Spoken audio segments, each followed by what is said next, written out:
সবাইকে কেমন আছো সবাই? প্রথমেই সবাইকে জানাই শুভ বিজয়া। আজ ছিল আমার মামাবাড়ির পাড়াতে বিজয়া। তো দেখতে পাচ্ছ আমি যে টি শার্টটা পরে আছি এটা কিন্তু আমাদের মামাবাড়ির ক্লাব থেকে দিয়েছিল।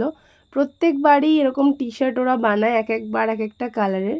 এবার এই কালারটা বানিয়েছিল, কালারটা কিন্তু বেশ দারুণ লাগছিল। তো রেডি টেডি হয়ে আমি বেরিয়ে পড়েছিলাম মামাবাড়ি যাওয়ার উদ্দেশ্যে। আর এখানে দেখো দেখতে দেখতে আমি কিন্তু চলেও এসেছি মামাবাড়িতে। আর এখানে আসার পরে প্রথমেই দেখছিলাম যে মায়ের বরণ চলছিল। আর অন্য দিনের তুলনায় কিন্তু আজকে মায়ের চোখটা একদম অন্যরকম ছিল। মায়ের চোখটা কিন্তু একদম ছলছল করছিল। এতজন বরণ করছে, তারপরেও এখনও পর্যন্ত এতজন লাইনে আছে। আমার এই মামাবাড়ি এখানটায় অনেকগুলো পাড়া আছে, অনেক বড় একটা এরিয়া। তো বিসর্জনের দিন এই বরণ করতে অনেকটা সময় যায়। বিসর্জনের পরে এখানে চলছিল সবার সিঁদুর খেলা। আর সিঁদুর খেলা করার পর এখানে ক্লাব থেকে মাকে নিয়ে যাওয়া হচ্ছিল নদীর ঘাটের দিকে।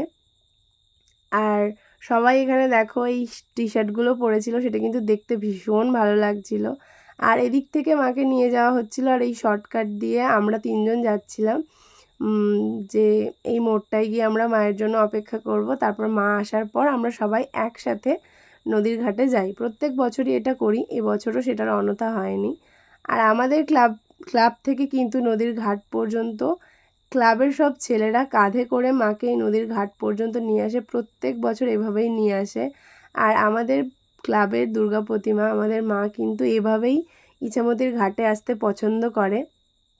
আর এভাবেই প্রত্যেকবার ক্লাবের সবাই মাকে নিয়ে আসে ইছামতির ঘাটে। আশা করছি আগামী প্রত্যেক বছরে মাকে এভাবেই সবাই নিয়ে আসতে পারবে।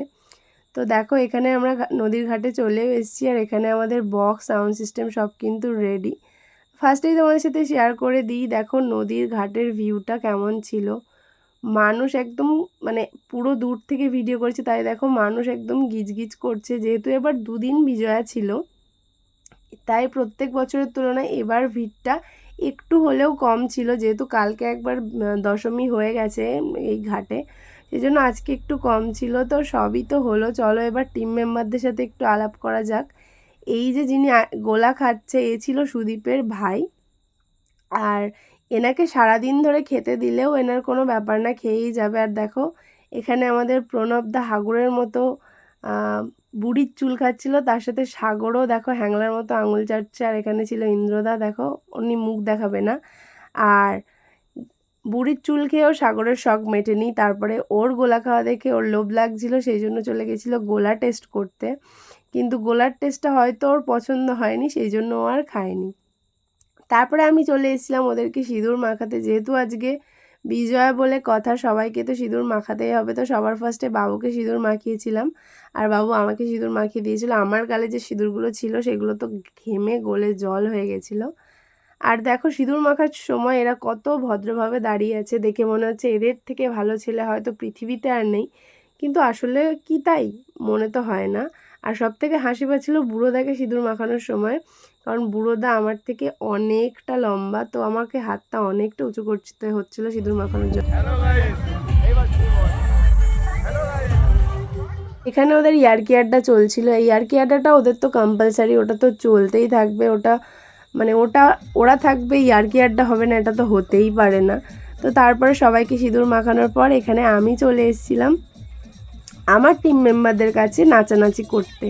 জানি আজকে বিজয়া দশমী, মনটা একটু খারাপ থাকলেও কিছু তো করার নেই, মাকে তো পাঠাতেই হবে। তাই জন্য মন খুলে আনন্দ করে হাসি মনে মাকে পাঠাচ্ছিলাম বাবার কাছে, মানে মহাদেবের কাছে। সবাই মিলে ভীষণ আনন্দ করে হাসি মজা করে আজকে মাকে বিদায় জানাবো।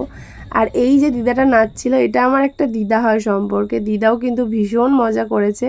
এখানে নাচতে নাচতে একদম সন্ধে হয়ে গেছিলো। আর সন্ধেবেলা এই লাইটিংগুলো দেখতে কিন্তু ভীষণ ভালো লাগছিলো। আর এত সন্ধে হয়ে যাওয়ার পরেও কিন্তু দেখো ইছামতির ঘাটে এক ফোঁটা ভিড় কমেনি। যেমন ভিড় ছিল তেমনই ভিড় আছে। আর যেহেতু সন্ধে হয়ে গেছে, এবার একে একে প্রত্যেকটা ক্লাবের প্রতিমাকেই কিন্তু বিসর্জন করতে হবে। খুব রাত পর্যন্ত এখানে কেউ থাকে না, সন্ধেবেলার মধ্যেই সব ঠাকুর ডুবি করে সবাই বাড়িতে ফিরে যায়। তো সেই জন্য একে একে সব ক্লাবের ঠাকুরকে বিসর্জন করা হচ্ছিল। তো এরপরে আমাদের ক্লাবের ঠাকুরকেও বিসর্জন করা হবে। আর বিসর্জন করার আগে প্রত্যেক বছরই আমাদের ক্লাবের ঠাকুরকে এরকমভাবে সবাই মিলে ধরে ঘোরানো হয় 3 বার করে। জানি না কেন এটা করা হয়। তোমরা যদি কেউ জেনে থাকো যে বিসর্জনের আগে কেন মাকে এভাবে ঘোরাতে হয়, তাহলে অবশ্যই আমাকে জানিও। প্রত্যেকবারই ভিডিও এডিট করার সময় মনে হয় যে এটা কেন করা হয়, জানলে ভালো হতো, কিন্তু কোনো বাড়ি জানা হয় না। তোমরা যদি কেউ জেনে থাকো আমাকে অবশ্যই একটু কমেন্টে জানাও। আমার ভীষণ জানতে ইচ্ছা করে, কিন্তু আমি জানি না। তো যাই হোক, এরপরে মাকে নিয়ে আসা হলো নদীতে। আর এর আগে অনেক বছর বিসর্জনের দিন এই নদীর ঘাটে অনেক অঘটন ঘটেছে, সেই জন্য তারপর থেকে এখন প্রচুর গার্ড, প্রচুর সিভিক, প্রচুর পুলিশ এখানে দেওয়া থাকে। আর প্রত্যেকটা মানুষ ভীষণ সজাগ থাকে যাতে কোনো মতে কোনো দুর্ঘটনা না হতে পারে। তো দেখো, যে সময় ডুবিটা করা হচ্ছিল মায়ের বিসর্জনের সময়, সেই সময় কিন্তু একদম জল ছিল না, পুরো ভাটা পড়ে গেছিলো। আর ওই যে দূরে নৌকাটা দেখা যাচ্ছে ঠিক ওই পর্যন্তই সিভিকগুলো অ্যালাউ করবে সবাইকে, তারপরে আর কাউকে যেতে দেবে না যাতে কোনো দুর্ঘটনা না ঘটে, সেই জন্য। তো এভাবেই মাকে বিসর্জন দিতে হলো, বিদায় জানাতে হলো মাকে। আর বছরের পর বছর যে নিয়মটা চলে আসছে 365 দিনের মধ্যে মাত্র 4 দিন মা আমাদের কাছে থাকবে, তো সেটাই হয়। আর হয়তো বছরে একবার আসে বলেই মাকে আমরা মায়ের জন্য আমরা এত বছর ধরে, মানে এত দিন ধরে অপেক্ষা করি বলে এই 4টে দিন আমরা সত্যি মনে রাখার মতো করে সেলিব্রেট করি সবাই। হয়তো বছরে একবার আসে বলেই আমরা এত মজা করি, মা চলে যাওয়ার সময় এত কষ্ট হয়। যদি বছরে বারবার আসতো তাহলে হয়তো এই কষ্টটা আর এই আনন্দটা সেম থাকতো না। তারপরে মায়ের বিসর্জনের পরে বারো মন্দিরে গিয়ে আর এক মায়ের দর্শন নিয়ে চলে আসলাম ক্লাবে। আর অন্য দিন না ক্লাবটা কি সুন্দর লোকজনে ভরা থাকে, আজ ছিল একদম ফাঁকা। আর এই বিসর্জনের পরে, বিজয়ার পরে ক্লাবের ফাঁকা ক্লাব, ফাঁকা প্যান্ডেল, অন্ধকার গলি, এগুলো একদমই ভালো লাগে না। মানে কয়েকদিন খুব খারাপ লাগে, ভীষণ অসুবিধা হয়, তারপরে আস্তে আস্তে অভ্যাস হয়ে যায়। তো চলো, পুরো ভিডিওটা তোমাদের সাথে শেয়ার করলাম। অবশ্যই জানিও ভিডিওটা তোমাদের কেমন লাগলো, আর ভালো লাগলে লাইক, কমেন্ট, শেয়ার করতে ভুলো না। আর তোমরা কিন্তু অবশ্যই কমেন্টে জানিও তোমাদের পুজো কেমন কাটলো, তোমাদের বিজয়া কেমন কাটলো। তো চলো, টাটা।